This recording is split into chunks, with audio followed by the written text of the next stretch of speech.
Hello friends, welcome to RK tutorial. ఈరోజు మనము APDSC previous పేపర్లో భాగంగా క్వశ్చన్లకు ఆన్సర్ చూద్దాం మనము. ఇందులో భాగంగా మొదటి క్వశ్చన్ ఏముందంటే ఒక సంఖ్యలో ఒక భాగము రెండవ భాగం కంటే 12 ఎక్కువగా ఉండేటట్లు 7:5 నిష్పత్తిలో విభజించబడిన ఆ సంఖ్య ఏది అన్నాడు. ఇక్కడ అయితే చూడండి, మనకి ఏదో ఒక సంఖ్య ఉందంట. ఫస్ట్ ఒక సంఖ్య ఉందంట, దాన్ని చేసినట్టు వాడు రెండు భాగాలు చేస్తాడంట. ఒక భాగము రెండో భాగం అనమాట. అయితే ఏమని చెప్పండి, ఇక్కడ ఒక భాగము రెండో భాగం కంటే 12 ఎక్కువ ఉందంట. కాబట్టి ఏం చేస్తాం మనం, ఫస్ట్ ఈ సంఖ్య 2 భాగాలు చేద్దాం మనము.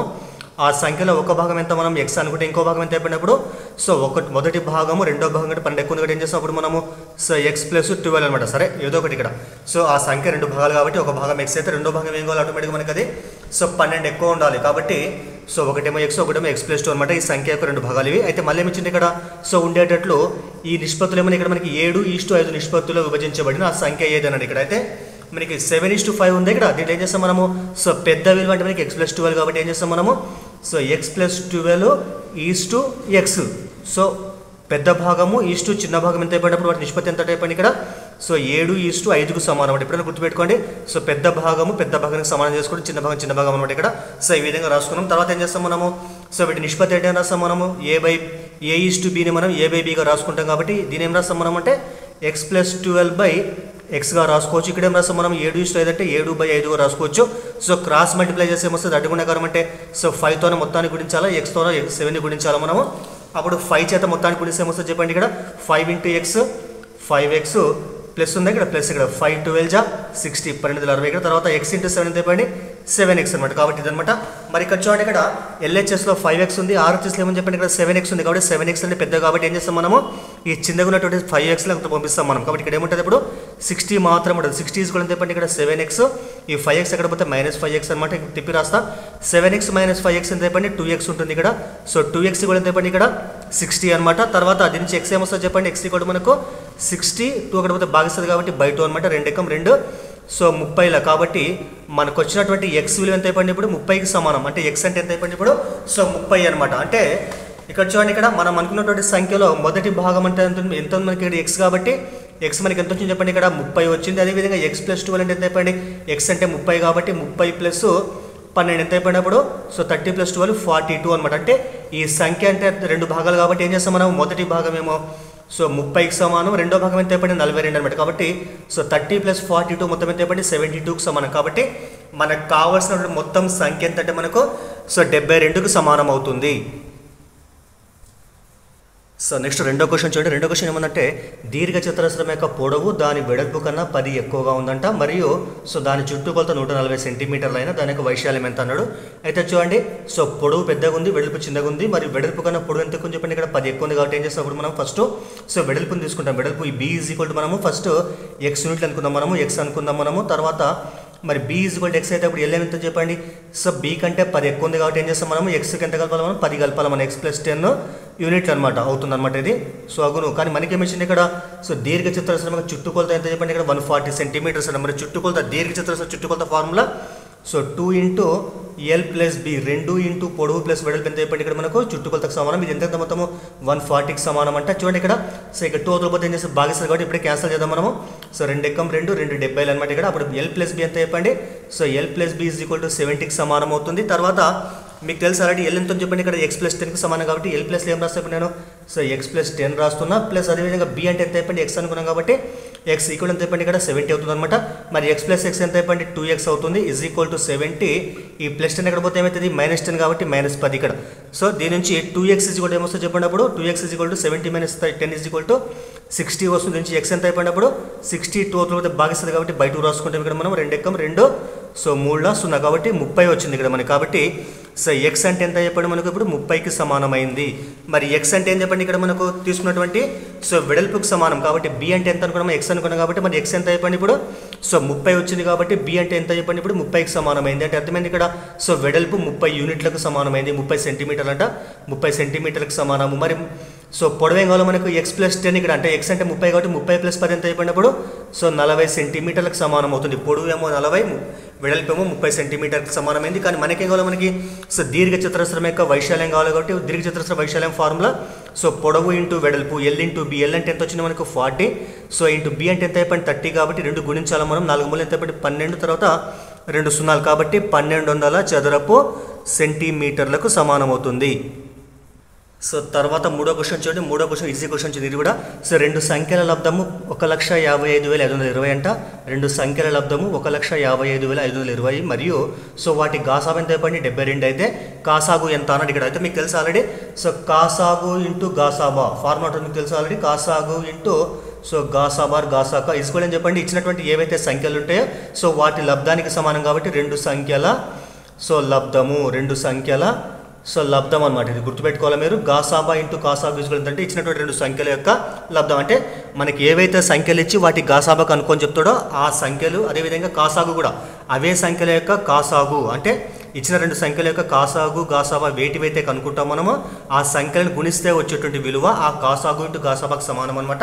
కాబట్టి మనకేం కావాలి ఇక్కడ మనకి కాసాగు కావాలి కాబట్టి ఎట్లా పెట్టేస్తే ఇక్కడ సో కాసాగు అనమాట. ఇక్కడ మనకి గాసాబా ఎంత వచ్చింది చెప్పండి ఇక్కడ ఇంటూ కాబట్టి ఇంటి ఇక్కడ గాసాబు మనకి ఎంత ఇచ్చింది ఇక్కడ 72 72 ఈజ్వల్ ఎంత చెప్పండి ఇక్కడ రెండు సంఖ్యల లబ్ధం మనకి ఎంత ఇచ్చినాడు ఇక్కడ ఇది కాబట్టి సో 1,55,500 సో 20 అనమాట. మరి కాసాగుని ఇక్కడ 72 గుణి సదులుపుతో ఏం చేస్తారు భాగిస్తారు కాబట్టి సో కాసాగు ఈజ్వల్ ఏమొస్తుందంటే 1,55,520 సో 72 అనమాట.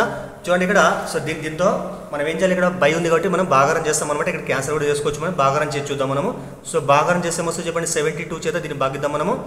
సో 1,5,5,2,0 అనమాట. సో మరి 72 రెంట్లే ఇక్కడ 72 రెంట్లే ఏమొస్తుంది చెప్పండి సో 144 వస్తుంది ఇక్కడ.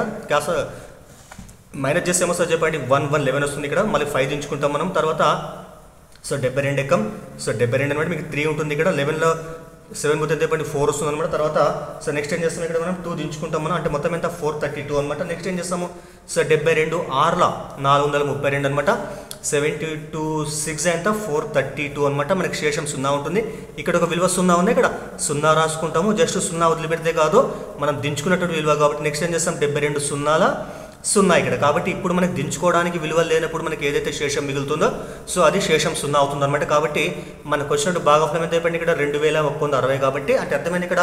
సో ఈ విలువను ఈ విలువతో భాగిస్తే వచ్చే విలువ మనకి ఎంత వచ్చిందంటే 2,160 కాబట్టి ఇచ్చినటువంటి సంఖ్యల యొక్క కాసాగు ఎంత అంటే మనకు సో 2,160కు సమానం కావడము సో జరిగింది. సో తర్వాత నెక్స్ట్ ఫోర్త్ లెక్క చూడండి. ఫోర్త్ లెక్క చాలా ఈజీ లెక్క చూడండి. ఇది మనకి ఏమి ఇచ్చినట్టు ఇక్కడ సో ప్రక్కపటంలో OA = OB, angle A = x degree, angle C = 2x degree మరియు సో CD = OD అయినా x విలువ ఎంత అన్నాడు. అయితే ఫస్ట్ పటం గమనించేద్దాం మనం ఇక్కడ. సో ప్రక్కపటంలో OA = OB. OA అంటే అర్థమైంది ఇక్కడ సో ఇక్కడ మనకు O ఉందన్నమాట. ఇక్కడ ఇది మనకు ఓని బిందువు అనమాట. సో OA = OB అంటే అర్థమైంది ఇక్కడ ఈ భుజం ఎంతైతే ఉంటుందో ఈ భుజం కూడా అంతే ఉంటుంది అనమాట. అంటే రెండు భుజాలు కూడా సమానం అని ఒకటి గుర్తుపెట్టుకోండి.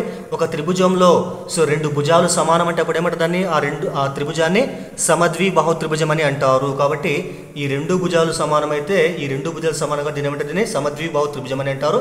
మళ్ళీ ఏమిచ్చింది ఇక్కడ యాంగిల్ A = x డిగ్రీ అంటే ఏ వద్ద కోణం మనకి ఎంత చెప్పండి ఇక్కడ x డిగ్రీ ఉందంటే. అదేవిధంగా యాంగిల్ C ఎంత చెప్పండి ఇక్కడ 2x డిగ్రీ అంటే C వద్ద కోణం అంటే ఇక్కడ 2x డిగ్రీ అనమాట.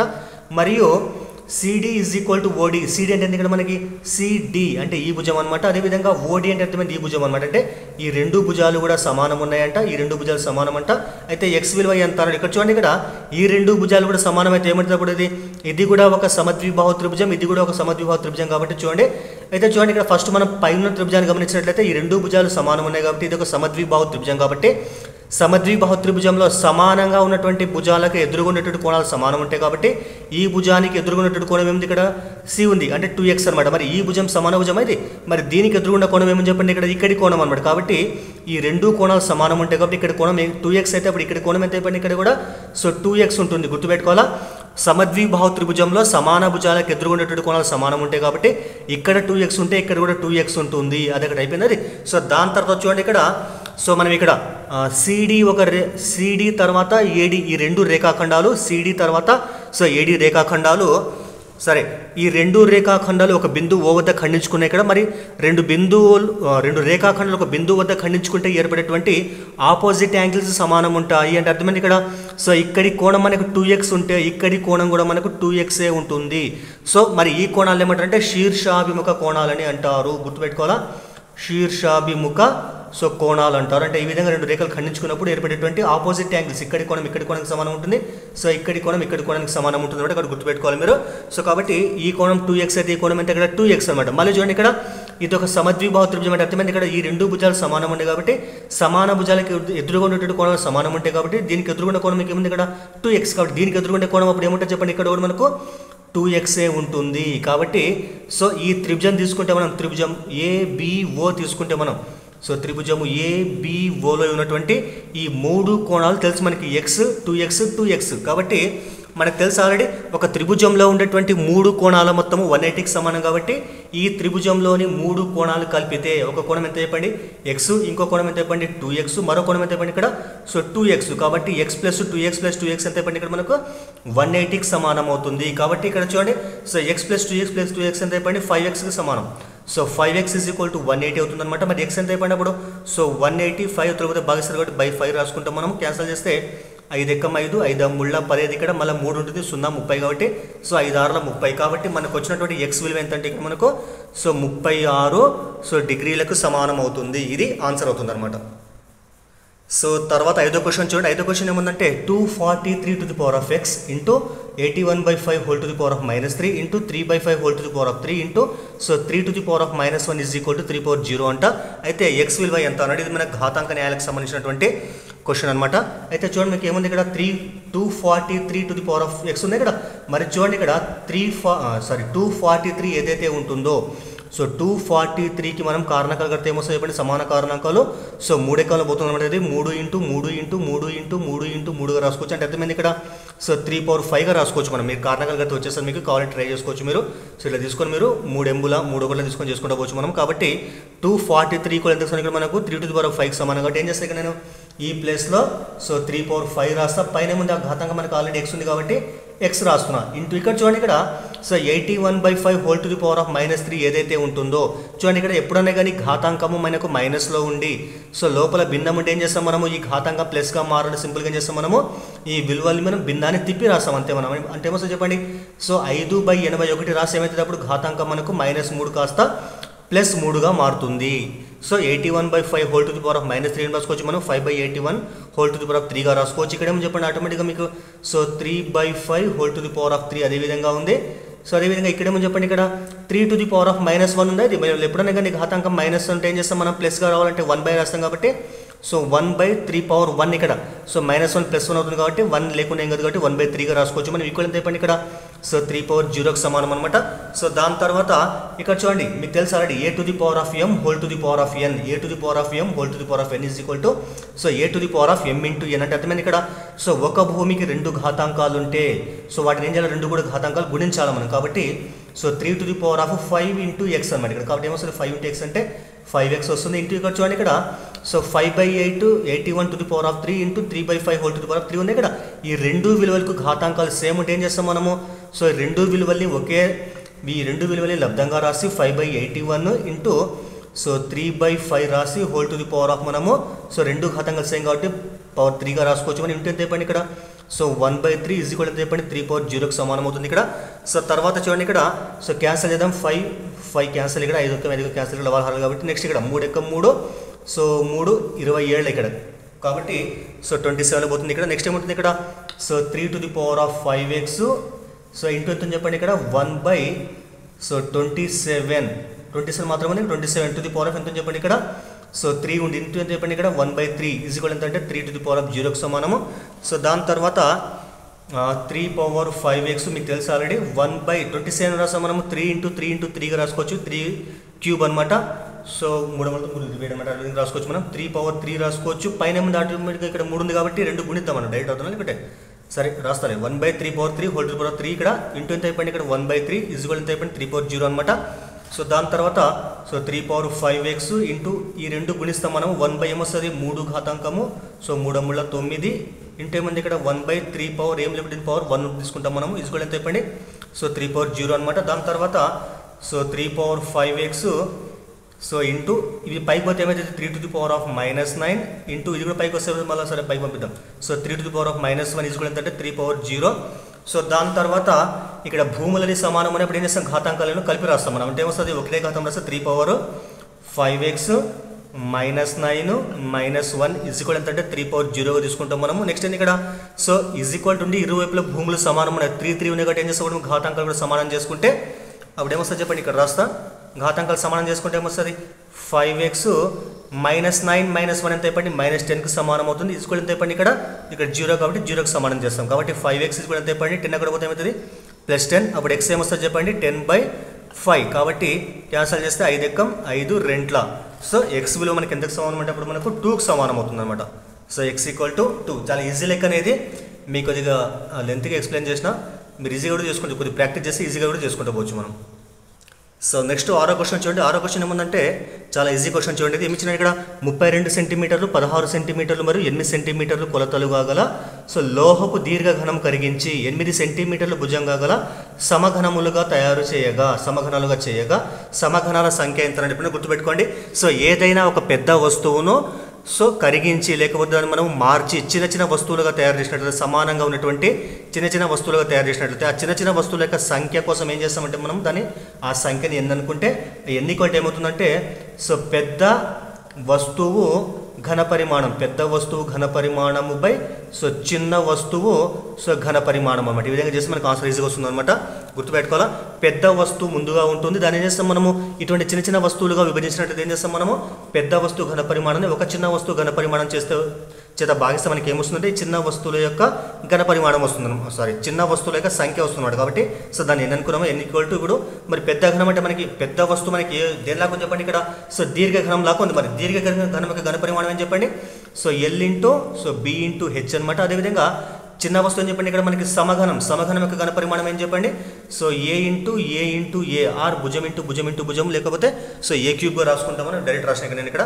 మరి మీకు ఇచ్చినటువంటి దీర్ఘఘనం యొక్క కొలతలు మీకు ఏమన్నా 32 16 8 కాబట్టి అవి పొడవు వెడల్పు ఎత్తు అనమాట. కాబట్టి n = ఏం రాస్తాం మనము సో 32 × 16 సో 8. అదేవిధంగా సమఘనం యొక్క భుజం ఎంత ఇచ్చినా మనకి ఇక్కడ 8 ఇచ్చినాడు కాబట్టి ఇక్కడ చూడండి 8 ఇచ్చినాడు కాబట్టి సో ఏ అంటే ఎంత 8 కాబట్టి అన్ని సేమ్ ఉంటాయి. సో 8 × 8 అంటే క్యాన్సల్ చేద్దాం మనం 8 ఎక్కం క్యాన్సల్ ఇక్కడ 8 ఎక్కం 8 రెంట్ల 8 ఎక్కం 8 సో 4. కాబట్టి మనకు వచ్చేటట్టు ఎంత అంటే ఇక్కడ మనకు n = ఎంత అంటే 4 × 2 × 1 4 రెంట్ల 8 ఒకటి కాబట్టి సో 8 బై హారంలో 1 × 1 × 1 1 ఉన్న లేకుండా ఒకటి కాబట్టి సో మనకు వచ్చినటువంటి n విలువ ఎంత అంటే సో 8కి సమానం. కాబట్టి దీర్ఘఘనాన్ని మనం కరిగించి సమఘనాలుగా మారిస్తే వాటి సంఖ్య ఎంత అంటే మనకి 8కి సమానం అవుతుంది అనమాట. సో నెక్స్ట్ 7th క్వశ్చన్ చూడండి. 7th ఏముందంటే 28⁻³ ప్లస్ -15⁻³ ప్లస్ -13⁻³ విలువ ఎంత అన్నాడు ఇక్కడ. ఎప్పుడన్నా చూడండి ఇక్కడ సో మనకి ఈ విధంగా మనకి 3 విలువలు ఇచ్చి వాటి ఘనాలు ఇచ్చి వాటి మొత్తం అంటే ఏం చేస్తాం ఫస్ట్ మనము ఇచ్చినటువంటి ఘనాలు ఉన్నటువంటి భూములు ఏవైతే ఉన్నాయో 3 కూడా కలుపుకొని చూసుకుంటాం మనము. సో 28 ఇక్కడ -15 ఇక్కడ -15 తర్వాత -13 ఇక్కడ ఈ 3 పూర్తి ఏమొస్తుంది చెప్పండి 28 -15 -13 ఎంత -28 కాబట్టి సో 28 - 28 = 0 వస్తున్నాడు మనకు. అంటే దీన్ని ఏం చేస్తాం మనకు సూత్రం ఉంటుంది. సో ఈ సూత్రం ఏంటంటే a + b + c × a² + b² + c² -ab - bc - ca so a³ + b³ + c³ -3abc అనమాట. ఆ సూత్రం ప్రకారం మీకు ఇది మామూలుగా 9th క్లాస్ బుక్లో కానీ ఉంటుందన్నమాట. ఇది మీరు కావాలంటే చూసుకోవచ్చు ఒకసారి. సో బీజగంత సర్వ సమీకరణాల్లో దాంట్లో ఉంటుంది అనమాట. మొదటి పాఠంలో సెకండ్ పాఠంలో ఉంటుంది అనుకుంటే ఇది ఫస్ట్ సెకండ్ పాఠంలో ఉంటుంది ఒకసారి చూసుకోండి. అయితే ఇక్కడ మీకు ఇచ్చినటువంటి కంపేర్ చేసుకుంటే మనం సో దీన్ని ఏం చేసుకున్నాం దీన్ని మనం ఏ సో ఇది బి ఇది సి అనుకుంటే మనం ABC కంపేర్ చేసుకుంటే మరి a + b + c = 0 అయితే సో a + b + c = 0 అయితే అంటే ఈ 3 కూడితే మనకు వచ్చే విలువ 0కు సమానం అయితే మనకు 0 అయింది ఇక్కడ 0 అయింది కాబట్టి మరి 0కు సమానమైతే ఫార్ములా ఏమంటే so a³ + b³ + c³ so 3 × a × b × cకి సమానం అన్నట్టు. కాబట్టి సేమ్ దీనిలాగా ఈ కండిషన్ని ఈ యొక్క ABCల మొత్తం పాటించింది కాబట్టి ఏం చేస్తాం మనము సో ఈ విలువలు అట్లే రాసుకుంటే ఈ మొత్తం ఎంతకు సమానం ఇక్కడ మనకు 3ABCకి సమానం కాబట్టి ఆ విలువలు ఇక్కడ రాసాం మనం 28⁻³ ప్లస్ b అంటే ఎంత -15⁻³ ప్లస్ c అంటే ఎంత -13⁻³ అంటే అర్థమైంది ఇక్కడ a³ + b³ + c³ ఎందుకు మనము 3ABC కాబట్టి 3 × a అంటే ఎంత అనుకున్నాం మనం 28 సో ఇంటూ b అంటే ఎంత అయిపోయింది -15 ఇంటూ c అంటే ఎంత అయిపోయింది ఇక్కడ -13 గుణించాలి మొత్తం -+ అవుతుంది. ఈ విధంగా మొత్తం గుణిస్తే వచ్చేట్టు విలువ అంటే సో 16,380 ఇక్కడ -+ అవుతుంది అన్ని ప్లస్లే కాబట్టి మొత్తం గుణిస్తే మనకు వచ్చే విలువ అంటే సో 16,380కి సమానం అవుతుంది. గుర్తుపెట్టుకోండి a + b + c = 0 అయితే a³ + b³ + c³ = 3ABC ప్రకారమును దీన్ని చేస్తాం. సరే నెక్స్ట్ 8th క్వశ్చన్ చూడండి. 8th క్వశ్చన్ ఏమంటే ప్రక్కపటంలో AB మరియు CDలు బిందువు O వద్ద ఖండించుకొని చిన్నవి angle BOC is to angle COA is equal ఎంత చెప్పండి ఇక్కడ 7:5 అయితే ఆ కోణాలు ఎంత అన్నాడు ఇక్కడ. చూడండి ఇక్కడ మీరు ఫస్ట్ పటం గమనించినట్లయితే ఇక్కడ ఏబి ఒక సరళరేఖ, తర్వాత సిడి ఒక సరళరేఖ. ఈ రెండు సరళరేఖలు ఓనే బిందువు అంటే ఖండించుకున్నాయంట. ఖండించుకుంటే మనకి ఏమి చెప్పండి ఇక్కడ యాంగిల్ బీఓసి అంటే ఇక్కడ చెప్పండి బీఓసి అంటే ఇక్కడి కోణం అనమాట అది. సో ఈ కోణం అనమాట. అదేవిధంగా సిఓఏ యాంగిల్ సిఓఏ అంటే ఇక్కడి కోణం అనమాట. ఈ రెండు కోణాల నిష్పత్తి ఎందుకు సమానం చెప్పండి ఇక్కడ మనకు 7:5 అంట. ఇక్కడ రాద్దాం మనము. మరి వీటి నిష్పత్తి 7:5 అయితే అప్పుడు ఏమనుకుంటాం మనము angle BOC is equal to నిష్పత్తి పోవాలని చేస్తాము, ఏదో ఒక చర్రస్తో గుణిస్తాం కాబట్టి 7x అని రాసుకుంటాం మనం. సో యాంగిల్ బీఓసి ఎంత అంటే మనము 7x అనుకున్నాను. అదేవిధంగా angle COA is equal to ఇక్కడ 5 ఉంది కాబట్టి 5x అంటే రెండింటికి సమానమైనటువంటి చరరాశి తీసుకుంటాం మనం కాబట్టి అనుకోనము. సో ఈ విధంగా అనుకున్నాం మనం. అయితే మనకేం కావాలి మనకు అయితే ఎక్స్ విలువ ఎంత అన్నాడు ఇక్కడ, అయితే ఆ కోణాలు ఎంత అన్నాడు. అయితే ఇక్కడ చూడండి ఇక్కడ మనకు ఏబి ఏదైతే ఉంటుందో ఇది ఒక సరళరేఖ అనమాట. ఏబి ఒక సరళరేఖ అనేది. సో ఏబి సరళరేఖ అయితే గుర్తుపెట్టుకోండి. సో ఏదైనా ఒక సరళరేఖ, ఇది సరళరేఖ అనేది, ఏదైనా సరళరేఖపై ఏర్పడేటువంటి మొత్తం కోణం ఎంత అంటే మనకు 180కి సమానం అనమాట. కాబట్టి సో ఇక్కడి కోణము ఈ రెండు కోణాలు కలిపితే మనకు వచ్చే విలువ ఎంత అంటే మనకు ఇది సో 180కి సమానం అవుతుంది. కాబట్టి సో ఇక్కడ మనకు ఈ కోణం అంతా ఏంటంటే మనము యాంగిల్ బీఓసి అంటే 7x కాబట్టి ఇక్కడ 7x ఇక్కడ ఎంత చెప్పండి ఇక్కడ 5x ఇక్కడ. కాబట్టి వీటి మొత్తం ఎంత కావాలో మనకు 180కి సమానం కావాలి. కాబట్టి 5x ప్లస్ 7x ఇది కూడా ఎంత చెప్పండి ఇక్కడ 180కి సమానం అవుతుంది. రెండు కూడితే ఏమొస్తుంది అప్పుడు మనకు సో 12x వస్తుంది అనమాట. 12x is equal to 180. అప్పుడు x ఏమొస్తుంది చెప్పండి 180. 12 ఎక్కడపోతే భాగిస్తుంది కాబట్టి బై 12 రాసుకుంటా. సో 12 6 ఉంటుంది, 0 60 కాబట్టి 12 5 60 కాబట్టి మనకి వచ్చినటువంటి x విలువ ఎంతంటే సో 15. కాబట్టి x ఎంత అంటే మనకి ఇక్కడ 15కి సమానమైంది. కాబట్టి x 15 అయితే యాంగిల్ బీఓసి విలువ ఎంత మనకు 7x ఇక్కడ. సో 7x అంటే ఏమొస్తుంది చెప్పండి 7 ఇంటూ x అంటే 15 కాబట్టి 15 అంటే ఇక్కడ మరి 15 ఏళ్ళు ఎంత అయిపోయింది 15 ఏళ్ళ 105కి సమానమైంది. కాబట్టి so angle BOC is equal ఎంత మనకు 105కి సమానమైంది. అదేవిధంగా యాంగిల్ సిఓఏ అంటే మనకి ఇక్కడ 5x ఉంది ఇక్కడ. మరి 5x అనుకుందాం మనము. 5x అంటే అర్థమైంది 5 ఇంటూ x అంటే మీకు ఎంత అయిపోయింది 15 కాబట్టి సో 15 5 ఎంత అయిపోయింది 75. కాబట్టి సో 5x విలువ ఎంత అయిపోయింది ఇక్కడ మనకు 75 డిగ్రీస్కి సమానం కావడం జరిగింది ఇక్కడ 75 అనమాట. అంటే angle COA is equal to 75, angle BOC equal ఎంత అయిపోయింది ఇక్కడ మనకు 105కు సమానమైంది. చూడండి ఇక్కడ 105 ప్లస్ 75 ఎంత అయిపోయింది మొత్తం 180కి సమానం అవుతుంది. కాబట్టి సో వాటి విలువలు అనమాట మనం. సో తర్వాత నెక్స్ట్ 9th క్వశ్చన్ చూడండి. 9th క్వశ్చన్ ఏమందంటే సో ఇది కూడా ఈజీ క్వశ్చనే. ఒక సమాంతర చతుర్భుజం యొక్క ఆసన్న కోణాలలో సో ఒకటి సో రెండవ దానికి రెట్టింపు కన్నా 30 డిగ్రీలు తక్కువ అంట. అయితే అందులో పెద్ద కోణం ఏది అన్నాడు ఇక్కడ. అయితే మనకి ఇచ్చిన రెండు కోణాలు, ఆ కోణాలు ఏమంటే ఆసన్న కోణాలు అంట. మరి ఆసన్న కోణాలు అంటే ఏం చెప్పండి ఈ విధంగా సమాంతర చతుర్భుజం ఉంటుందన్నమాట. ఇక్కడ మనకు ఆపోజిట్ యాంగిల్స్ ఈక్వల్గా ఉంటాయి కాబట్టి సో ABCD ఇక్కడ మనం సో AB కోణాన్ని ఆసన కోణం అంటారు, లేకపోతే BC కోణాన్ని ఆసన కోణం అంటారు. అదేవిధంగా CD కూడా ఆసన కోణాలు, అదేవిధంగా DA కూడా ఆసన కోణాలు. అంటే పక్క ఉన్నటువంటి కోణాలు ఏమంటారంటే ఆసన కోణాలు అంటారు ఇక్కడ. అంటే AB కోణం లేదా AD కోణం అనమాట. సో రెండు కోణాలు కలిపి ఏమంటారు ఇక్కడ ఆసన కోణాలు అంటారు అనమాట. అందులో మనకేమి ఇచ్చింది ఇక్కడ ఒకటి సో రెండవ దానికి రెట్టింపు కన్నా 30 డిగ్రీలు తక్కువ ఉన్నట్టు. అంటే ఫస్ట్ మనం ఫర్ ఎగ్జాంపుల్ సో ఏ వద్ద కోణం ఫర్ ఎగ్జాంపుల్ మనము యాంగిల్ ఏ వద్ద కోణం మనము x డిగ్రీ అనుకుంటే మనము అప్పుడు B వద్ద ఏం కావాలి చెప్పండి యాంగిల్ B కూడా ఏం కావాలి చెప్పండి. సో మొదటి కోణానికి రెట్టింపు అంటే ఎంత 2x కంటే ఏం కావాలి మనకి 30 తక్కువ ఉండాలంటే మైనస్ చేస్తాం అనమాట. 2x మైనస్ 30 కాబట్టి B వద్ద కోణం ఏమవుతుంది అప్పుడు 2x మైనస్ 30 అనమాట. అయితే అందులో పెద్ద కోణం ఏది అని అంటే మనకు తెలియదు ఇక్కడ. సో x పెద్దనా 2x మైనస్ 30 పెద్ద తెలియదు కాబట్టి సింపుల్ ఇట్లా అనుకుంటాం మనము. అయితే మీకు తెలియాలి ఒకటి సమాంతర చతుర్భుజంలో ఉన్నటువంటి ఆసన్న కోణాల మొత్తం ఎంత అంటే మనకి ఇక్కడ 180కి సమానం. గుర్తుపెట్టుకోండి A+B = 180 లేకపోతే A+D = 180 లేకపోతే B+C = 180 అనమాట. ఈ విధంగా గుర్తుపెట్టుకోవాలి. సో సమాంతర చతుర్భుజంలో ఆసన్న కోణాల మొత్తం మనకు 180కి సమానం కాబట్టి angle A plus angle B అంతా 180కి సమానం అవుతుంది. కాబట్టి మరి యాంగిల్ A అంటే ఎంత ఉంది మనకి ఇక్కడ x ఉంది. మరి యాంగిల్ B అంటే ఎంత చెప్పండి ఇక్కడ 2x మైనస్ 30 వీటి మొత్తం ఎంతకు సమానం అవుతుంది సో 180కి సమానం అవుతుంది. తర్వాత మరి ఇందులో x ప్లస్ 2x ఎంత చెప్పండి 3x అవుతుంది. ఈజ్ ఈక్వల్ ఎంత ఇక్కడ 180 ఎట్లా ఉంటుంది ఇక్కడ ఈ మైనస్ 30 పోతే ప్లస్ 30 కూడా ప్లస్ 30 రాస్తుంది ఇక్కడ. తర్వాత సో 3x = 180 ప్లస్ 30 ఎంత చెప్పండి 210 అవుతుంది ఇది. మరి x = 210 సో 3 క్యాన్సిల్ చేస్తే 3 × 3 7 0 ఇక్కడ అంటే 70 వచ్చింది ఇక్కడ మనకి. అంటే x అంటే ఎంత చెప్పండి ఇక్కడ సో x = 70 డిగ్రీలు. మరి x అంటే ఇక్కడ ఏమనుకున్నాం మనము సో x అంటే సో ఏ వద్ద కోణం కాబట్టి సో మరి యాంగిల్ A ఎంత చెప్పండి ఇక్కడ మనకు 70 డిగ్రీలు అయితే మరి దట్ ఇంప్లైస్ బి ఏం కావాలి చెప్పండి ఆటోమేటిక్గా. సో రెండు కోణాలు మొత్తం 180 అని చెప్పినా కాబట్టి 70 అయితే ఏమవుతుంది చెప్పండి, బి వద్ద కోణం మనకు 110కి సమానం అవుతుంది. కాబట్టి సో పెద్ద కోణం ఎంత అంటే మనకు 110 డిగ్రీలకు సమానం అవుతుంది. సో దయచేసి గుర్తుపెట్టుకోండి, మీరు ఒక వీడియోలో మనం దాదాపు ఒక 10 క్వశ్చన్ల వరకు కవర్ చేస్తున్నాం మనము. ఇంకా ఎక్కువ క్వశ్చన్లు చేస్తే వీడియో పెద్దగా అవుతుంది అనమాట, అది చాలా ఇబ్బందిగా ఉంటుంది. కాబట్టి సో ఒక 25 to 30 minutes వరకు వీడియో చేయడం జరుగుతుంది అనమాట. సో మిగతా క్వశ్చన్లు ఏవైతే ఉంటే అందులో ఆ క్వశ్చన్ల వల్ల మనము సో వేరే వీడియోలు చేస్తున్నాము. సో మీరు ఛానల్ యొక్క ఛానల్లో వెళ్ళి మీరు ప్లేలిస్ట్లో మీకు అన్ని వీడియోస్ అన్నీ కూడా అక్కడ ఉంటాయి కాబట్టి అన్నీ కూడా చూడగలరు. కాబట్టి దయచేసి ఇబ్బంది పడవద్దండి.